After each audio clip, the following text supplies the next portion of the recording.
Ang bidyong ito ay para sa mga Pilipino dyan or mga Pinay na na-approve na yung fiancé visa nila.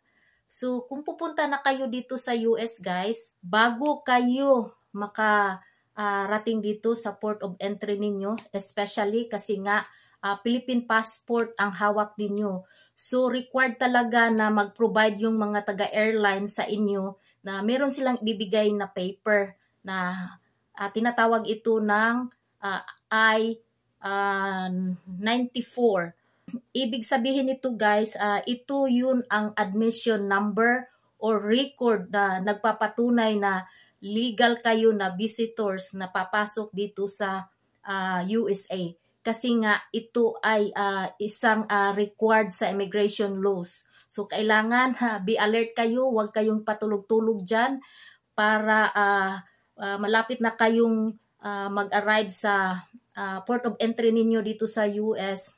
Magbibigay yung mga mga stewardess. Kailangan i-keep ninyo yan, wag ninyong walain yan kasi nga napaka-importante talaga ang document na iyan kasi nga once na naikasal na kayo within 90 days sa fiancé visa ninyo, yun ang requirements na magkuha kayo ng learner's permit, gusto na ninyong matutong mag-drive or residence ID, or dyan pupunta kayo sa DMV kung saan malapit sa inyong state. So kaya importante talaga yan, huwag ninyong walain. So ang topic natin ngayon, kasi nga pagdating niyo sa US, kailangan makasal kayo within 90 days. Huwag na kayong mag-antay ng 90 days, kailangan makasal na kayo.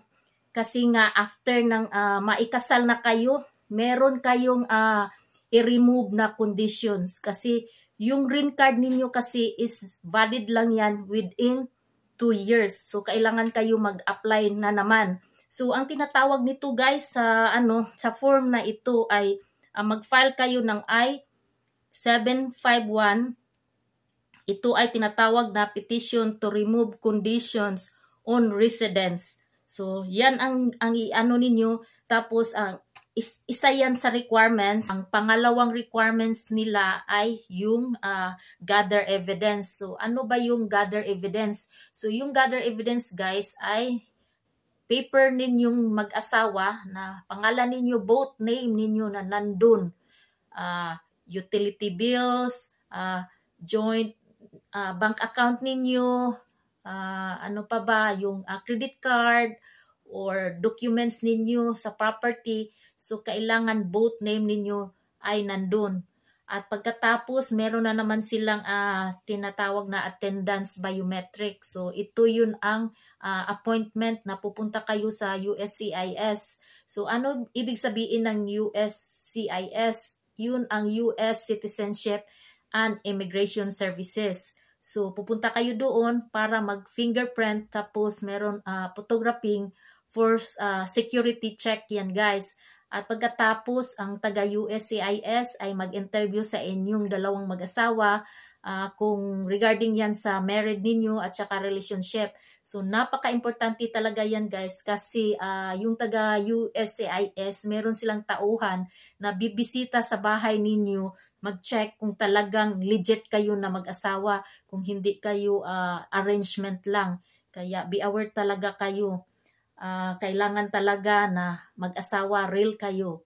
At pagkatapos niyan guys na mag-gather na nila lahat ang evidence, doon na sila magdidesisyon kung i-approve ka ba or i-deny. So dalawa ang choices guys, kaya napaka-importante talaga yung mga requirements nila. So once na ma-approve yung petition mo guys, ang makukuha mo ay bibigyan kanila ng card na 10 years permanent residence na yan.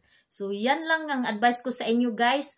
At pagkatapos niyan, meron pang gusto ninyo magiging US citizen. So, maggawa na naman ako ng tutorial para sa inyo, para naman makatulong ako sa inyo.